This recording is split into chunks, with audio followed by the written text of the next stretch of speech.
Aung San Suu Kyi's democratic dream is underway in Myanmar, but does it include the country's Rohingya Muslim minority? Also on today's programme, stalemate in Ukraine as political squabbling delays the formation of a new government. And in Picture This, shutdown in India-administered Kashmir after a confrontation between security forces and protesters turns violent.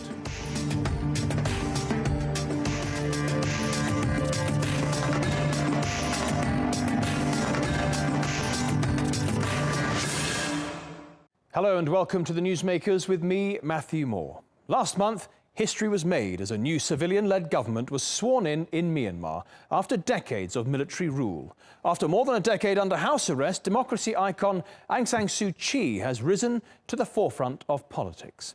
Although barred from the presidency, she will lead the country from her position as state counsellor. She's pledged to release all political prisoners as part of a wide-ranging reform process. But this democratic transition has yet to include the country's Muslim minority. Hundreds of thousands of Rohingya Muslims were barred from voting in the elections, and many still live in camps, segregated from society. Today's newsmaker, then, is Aung San Suu Kyi, as we ask if she can change the fate of the Rohingya.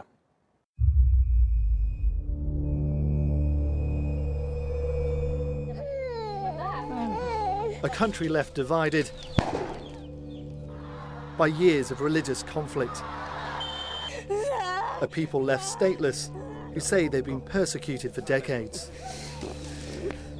After oppression under military rule, there's now hope and some expectation that the Muslim Rohingya can have a better future. At the moment, they aren't recognised as citizens in the country of their birth.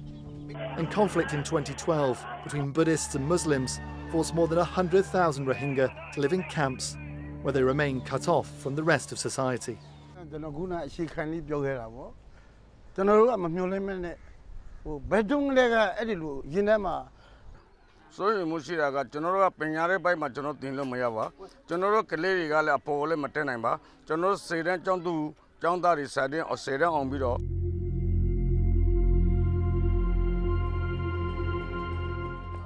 With a new civilian-led government now in power in Myanmar, we came to Rakhine State to see whether anything will change. Fences and checkpoints have separated Myanmar's religious communities in Rakhine State for nearly 4 years. Buddhists and Rohingya Muslims divided by suspicion and barbed wire. And for the Muslims now stuck in camps like Norjan, there is little to look forward to. Cut off from the outside world and surrounded by hostile neighbours, she's trapped in a place called Ongmingala. It's effectively a prison. The authorities say the Rohingya can't leave here to protect them from the Buddhists outside. Since 2012, it's been so difficult, so hard to survive, she tells me. Everyone is unemployed in my home. The building has almost collapsed. In a separate camp, young widow Hassana holds a picture of her husband with her children. Her family says he was murdered by a Buddhist mob in the violence nearly 4 years ago, and they now have little hope for the future. Myanmar's former military-backed government made little effort to heal the wounds.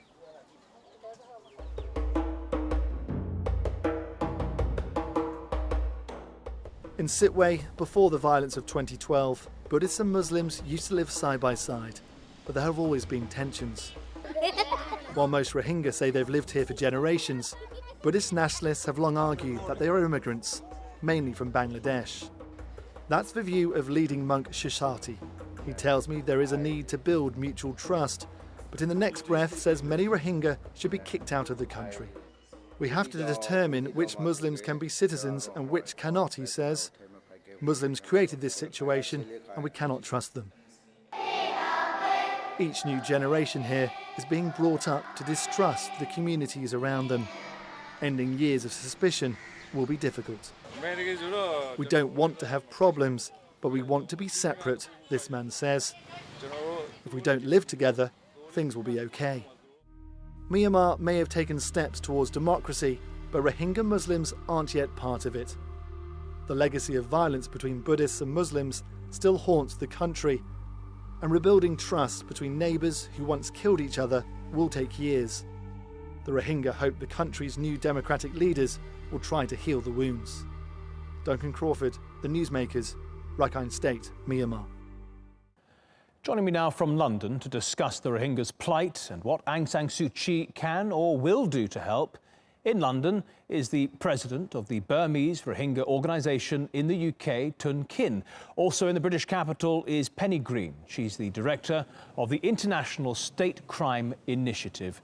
Penny Green, if we could just start with you. You took a team of experts to Rakhine State last year, and you stayed there for a number of months examining exactly what was going on the ground. Tell us what you saw there. We visited the camps where at least around 140,000 Muslim Rohingya are now interned effectively. We visited villages which are effectively prison villages because the Rohingya there cannot leave. And we visited Ong Mingala ghetto, which was featured in your report earlier. And what we found was a very desperate situation, in fact. We found, the question that we went out with was to explore whether or not the persecution which we knew the Rohingya to be suffering was in fact genocide. And what we found was in fact genocide. For our purposes, genocide is a process, and it seems very clear to us that the Rohingya are facing the fourth stage in the genocidal process, the stage before mass annihilation.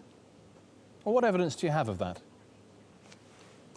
The evidence we have, we collected in the course of our research. We wanted to find out what was happening to the Rohingya, and we wanted to compare what was happening to them with historical records in relation to previous genocides. So we used the genocides against the Jews, the genocide against the Cambodians, the Rwandans, as a benchmark, in effect, to understand what we were witnessing in Myanmar, in Rakhine State.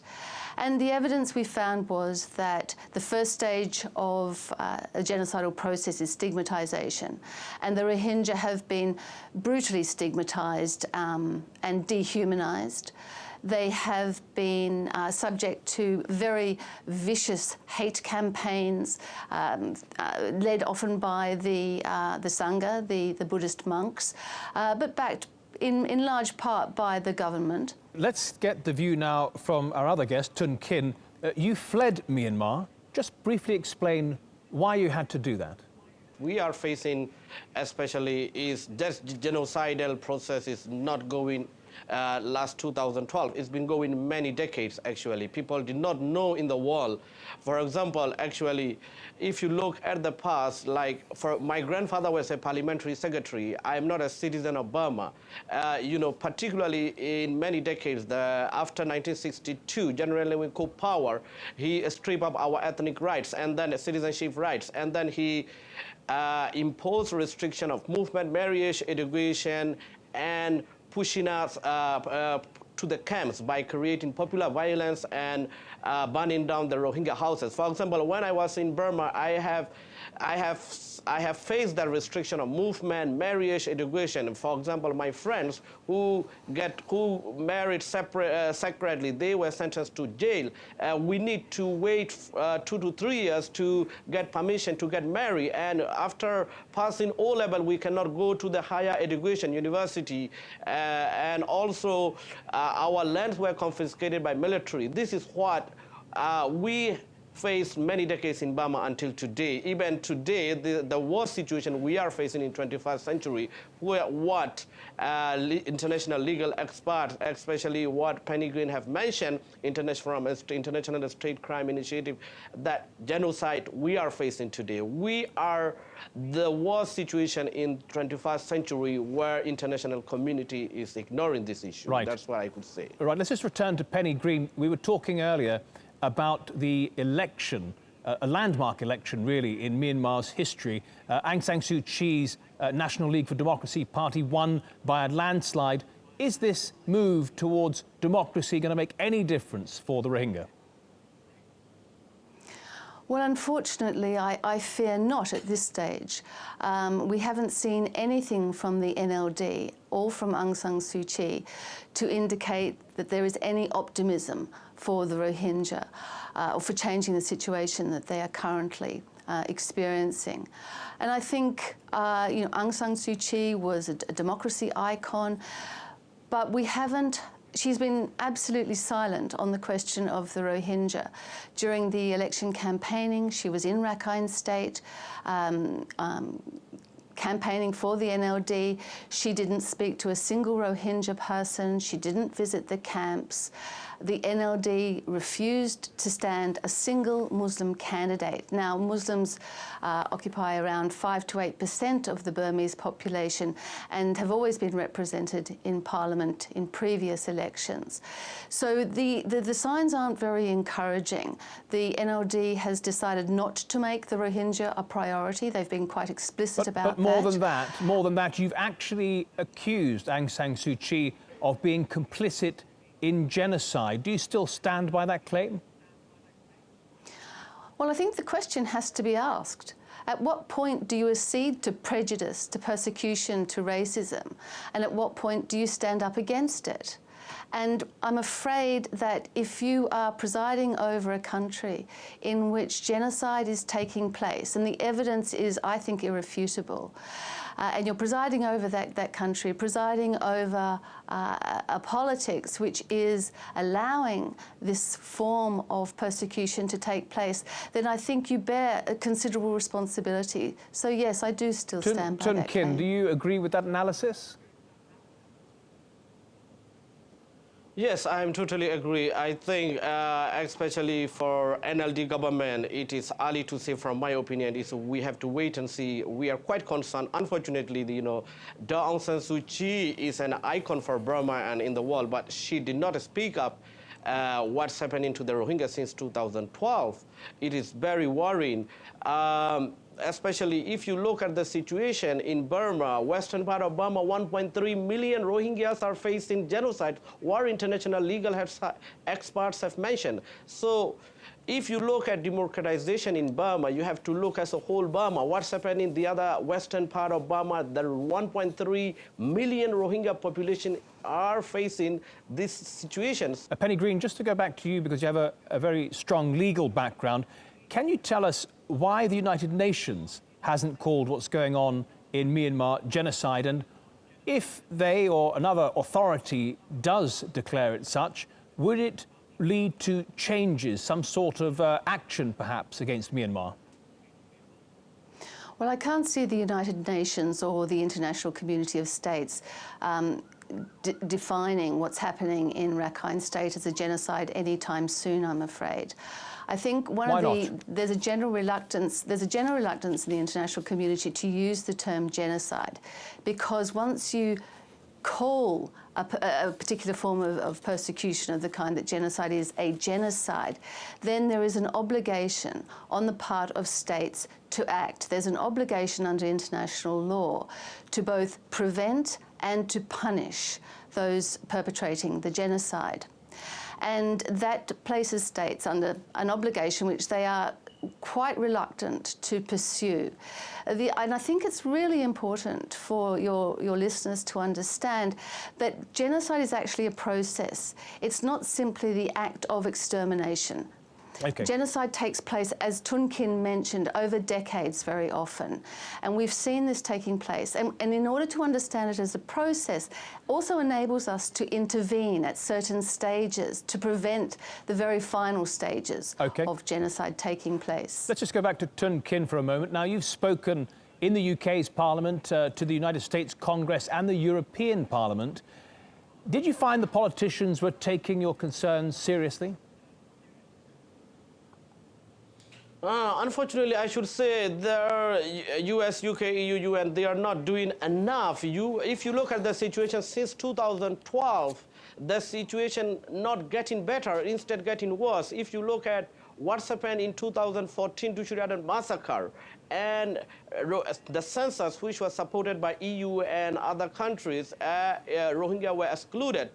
And again, MSF and 8 groups were kicked out in 2014 March. And if you look at 2015 election, Rohingya were not allowed to vote, and they didn't allow to be a candidate of the parliament, the first time in a history. So I really think that it is not enough at all, and international community have to come with a stronger immediate action. Right. Otherwise, the Rohingya whole minority will be, wiped out very soon in Burma. Penny Green, just one final thought from you. One of Aung San Suu Kyi's most eminent biographers have said that in mitigation, in her defence, she has often been portrayed by the military establishment as a foreigner for having married an Englishman, having had 2 children with him and so on, and that her position was tenuous, and that if she had noticeably sided with the Rohingya, they may have undermined her and prevented her from moving the country in the democratic way. Do you think that is sufficient mitigation for her to remain silent? No, I don't think it's sufficient mitigation. I understand the argument that is raised, and I understand that many people have said, well, I think she's biding her time, that she will stand up for human rights more generally in Myanmar. Once she has been elected to a position of power. The NLD are now in government, but of course the military retains a very firm control over the democratic process and over politics generally in Myanmar. They reserve 25% of the parliamentary seats for the military.